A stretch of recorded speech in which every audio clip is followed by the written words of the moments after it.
Welcome to this tutorial on gopaddle resources. In order to modernize applications and automate DevOps workflows using gopaddle, we need to understand the design principles of the platform, its one-time configurations, and the platform resources. gopaddle creates resources in cloud environments, downloads source code from source control repositories, builds Docker images, pushes those images to Docker registries, and integrates with other third-party tools to push events and notifications.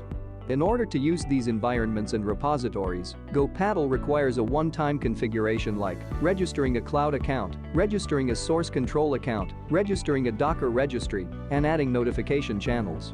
These one-time configurations are explained in detail in their respective tutorials. In this tutorial, our goal is to understand the design principles of the platform, like templates and artifacts, releases and distributions, and application portability across environments. We will also take a look at the different types of templates and policies, and some of the advanced configurations like launch types and container access types, overriding default Ingress controllers, security policies, sidecar containers, service dependencies and the order of deployments, and versioning the templates. gopaddle is built on three core design principles of reusability, composability, and extensibility.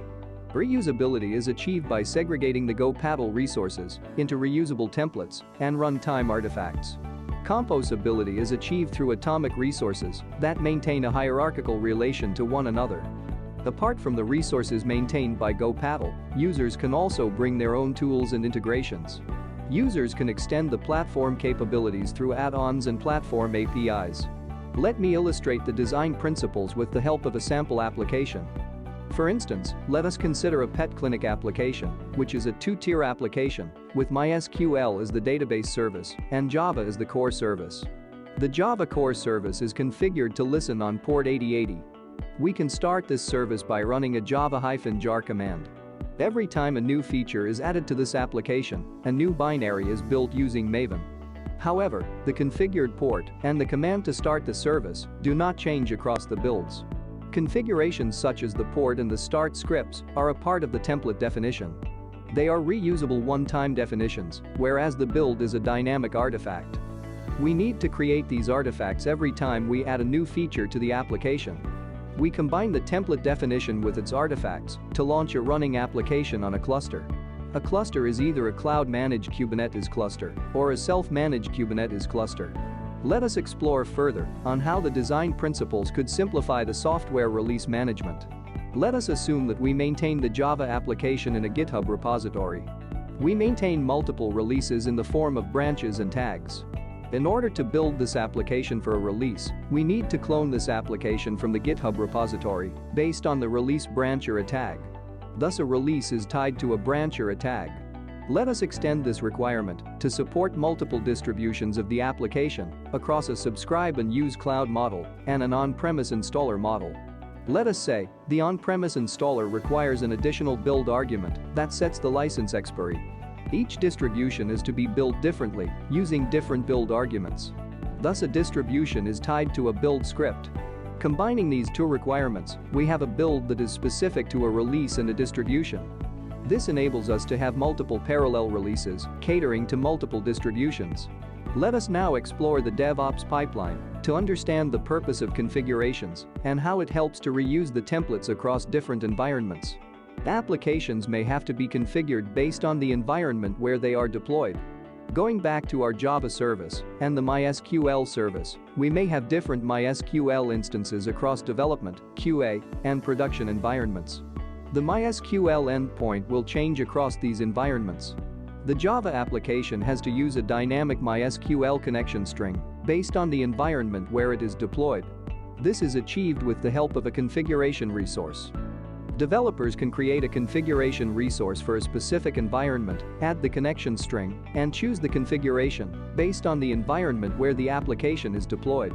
Initially, users can set a default configuration in the application template and override this configuration at the time of launching the application. Since this configuration detail remains outside the build and is reconfigurable at the time of launching the template, we can deploy the template across different environments without having to rebuild or modify the templates. These design principles make gopaddle templates extensible and reusable. Having understood the design principles and the various use cases it addresses, let us take a look at the different templates that are available. We have 4 different templates: configurations, containers, services, and deployment templates. These templates are build once deploy anywhere templates that can be version controlled in gopaddle. They follow a hierarchical structure, starting with configurations as the leaf level templates to deployment templates as the top level templates.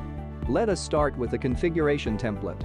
As discussed earlier, configuration resources can be used to define environment-specific configurations. When launched, they create a config map or a secret resource in a Kubernetes cluster. A configuration resource can be a literal or a file type. A literal type configuration has key value pairs that are exported in the form of environment variables inside an application. A file type configuration contains a collection of files that can be mounted inside an application on a specific mount path. Next in the hierarchy are the container templates. Containers are self-contained and independent microservices that cater to a specific business requirement.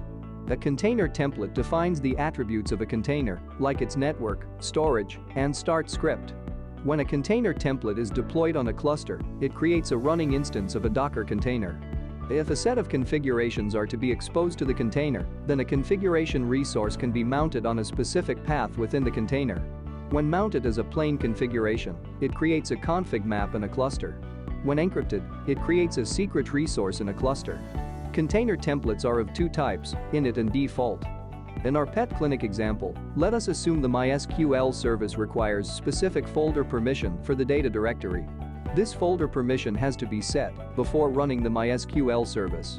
We can split its functionality into initialization and default functionality. The initialization functionality is short-lived, whereas the default functionality to serve the read-write requests is long-running. Each of these functionalities can be defined as a container. In case of a Java core service, if the application architecture permits, we can define multiple containers that can be built and deployed independently. However, in our pet clinic application, we do not have the provision to do so. The entire application has to be built as a single binary. And hence, we have to define a single default container for the Java core service. Coming to the artifact sources, containers can source their artifacts from a pre-built Docker image or from a source code repository, with or without a Docker file. When the source code has a Docker file, it is called a Docker project. A plain source code project does not contain a Docker file. In this case, gopaddle generates the Docker file automatically, based on the settings in the container template. Once a container template is defined, we must add its artifact source for a specific release and a distribution. In the case of a Docker image, we must add the Docker image, its tag, and its corresponding Docker registry to a distribution within a release. In the case of a Docker project, we must add the source code repository, its branch or a tag to a release, and then add the build script to a distribution within the release. The build script specifies the steps to build the application. In our example, the build script to build the Java application is a simple Maven command. When the Docker project is built, gopaddle builds the application, creates the binary, makes use of the Docker file to create a Docker image, and then pushes the image to a Docker registry. In the case of a plain source code project, we must add the source code repository to a release and add the build script to a distribution within the release. In this case, gopaddle uses the build scripts to build the application, generates a Docker file automatically, builds a Docker image, and pushes the image to a Docker registry. In both the Docker project and the plain source code project, the build capacity specifies the size of the build environment within which the source code is cloned and built. Gopaddle copies all the files and folders in the project root folder into the /app folder in the final Docker image, unless a specific build output path is provided. The next template in the hierarchy is a service template. Before we learn about service templates, we need to understand how Kubernetes resources are structured. Containers are the foundational resource types in Kubernetes. As we have already seen, containers are independent modules that cater to a specific business requirement. A pod is a logical collection of multiple containers that are deployed together on a cluster. Replica sets are multiple copies of the pods that are used for version controlling the pods and managing their upgrades. A deployment maintains the desired state of the replicas. A service in a Kubernetes cluster gives a virtual IP to interact with the deployment. Gopaddle clubs a few of these Kubernetes resources into a single service template. A service template when launched creates one or more containers, a pod, one or more replicas, a deployment, and a service automatically. A service template encapsulates one or more containers and a set of policies. For example, Java service encapsulates a Java container, and a MySQL service encapsulates an init container and a default container. We have three types of services: stateless, stateful, and pod type. In the case of a stateless service, when the service is restarted, any data within the service is lost. A stateful service persists data across restarts. It makes use of a persistent volume or a disk that is provisioned on the cluster. In our example application, the Java service does not store any data locally, and thus, it is a stateless service. Whereas, the MySQL database service retains the data across restarts. Another key difference between a stateless and a stateful service is that a replica in a stateful service gets a unique identity that is retained across restarts, whereas the replicas in a stateless service get a dynamic identity. Let us say we add replication to MySQL, where we maintain two instances of MySQL in a hot standby mode. Its replicas would be named MySQL 0 and MySQL 1. If MySQL 0 fails and recovers, the replica will get the same identity, that is MySQL 0. Whereas, if the Java core service restarts, its identity will vary across restarts. The third type of service is a pod. A pod service type does not maintain replicas and version history. However, we can set restart policies to restart the pod when a failure occurs or when the pod exits successfully. Policies define the way service and its containers are provisioned, deployed, scheduled, scaled, and maintained. Policies within services can be broadly classified as allocation, deployment, scaling, network, volume claim, volume provision policies, and affinity rules. Allocation policy specifies the CPU and memory requirements for a container within the service. Deployment policy specifies the way the service is to be deployed and updated. Since the stateful and stateless services are maintained differently, the deployment policy has different rules to deploy and update stateful and stateless services. Scaling policy specifies when to scale and service and how to scale the service. Network policy defines the inbound and outbound firewall rules for a service. The volume claim policy specifies the size of the persistent volume to be allocated for the service. The volume provision policy defines the method of provisioning the persistent volume from the underlying infrastructure. Since the volume provision policy is specific to the environment, a service template does not include this policy. Instead, we must select the volume provision policy at the time of launching the template on a specific environment. An affinity rule within a service decides the scheduling policy for a service. It helps to co-locate services on nodes within a cluster. As we have seen earlier, a service provides a virtual IP through which we can access the service and the containers within the service. The virtual IP address assigned to a service depends on the launch type. gopaddle supports 3 launch types. A node port launch type exposes the service on the cluster node IPs. Each external-facing container port will be mapped to an alternate port on the cluster node. The service can be accessed using the IP address of one of the cluster nodes and the alternate port number. Since the node IPs can change during the lifetime of a cluster, the access endpoints will also change. When the launch type is Ingress, gopaddle deploys an Nginx controller per application.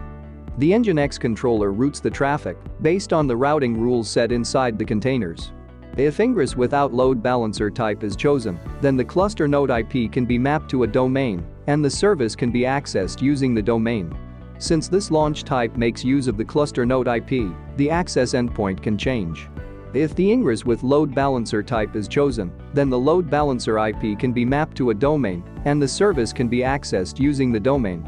This launch type is recommended for production deployments, as the access endpoint is derived from a load balancer with a static IP address. While adding a container to a service template, we can choose the access type of the container. An access type can be a combination of cluster IP, external, and headless. Possible combinations of the access types are determined by the availability of external ports in a container, the service type, and the launch type. Cluster IP and external access types are allowed for both stateful and stateless services. A headless access type is allowed only on a stateful service. When the access type is cluster IP, the container can be accessed via the cluster IP. A cluster IP access type must be set when the service has to be launched with Ingress launch type. External access type makes the container accessible outside the cluster. Based on the launch type, the container can be accessed from an external network, either using the cluster node IP or using the load balancer IP. When a headless access type is used, then the container can be accessed within the cluster using the service DNS name. This table gives an overview of the service types, launch types, access types, and their respective access endpoints.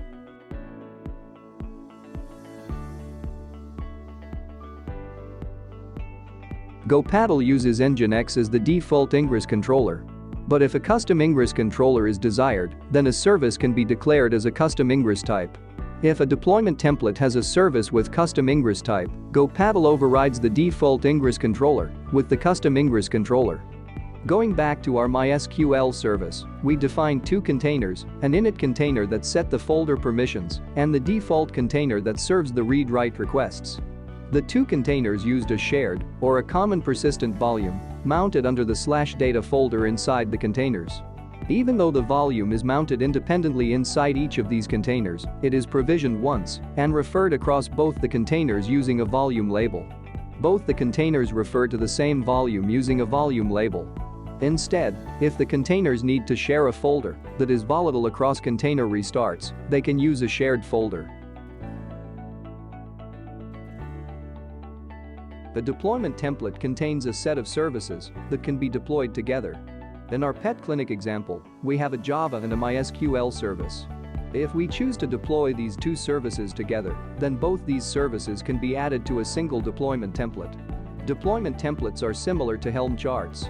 When a deployment template is launched on a cluster, we get a running application. In a Kubernetes cluster, this would represent a namespace. Container templates have a provision to specify the order of service deployments using the dependency attribute. When a container template has a dependency on a service, gopaddle deploys the dependency service first, waits for the dependency service to move to ready state, and then deploys the service containing the original container. The final note on the security policies. A container and a service template have the provision to set the runtime Linux user in the group. If the user ID and the group ID are set for a container, gopaddle starts the container as the Linux user and the Linux group with those expected IDs. For a code-based container, gopaddle automatically creates the expected Linux user and the group in the final Docker image. In the case of an image-based container and a Docker project, the gopaddle user must ensure that the expected Linux user and the group exist in the final Docker image. A service template can also set the user and the group IDs. The security policies defined in a service overrides the security policies set at the container level. A service-level security policy applies to all the containers within the service. The mount as user option specifies the ID of the Linux user to be used to mount a persistent volume or a shared folder within a container. Since templates hold critical information, gopaddle provides a mechanism to version control the templates. Any edits to the templates are maintained as a draft version. Whenever the changes are tested and confirmed, the template can be committed to create a specific version. Since templates follow a hierarchical structure, committing a parent template like a deployment template requires all the sub-templates to be committed as well. To edit a specific version of a template, we must first copy the contents of that version to the draft version. In such a scenario, the current contents of the draft version will be overridden by the contents of the version that is copied. gopaddle has exposed a simple command line utility called gpctl that automatically creates all these artifacts and templates by analyzing the source code and launches an application on a selected cluster. You can find more information on this tool in the gopaddle help document. This brings us to the end of this tutorial on gopaddle resources. For more information, you can reach us at hello@gopaddle.io.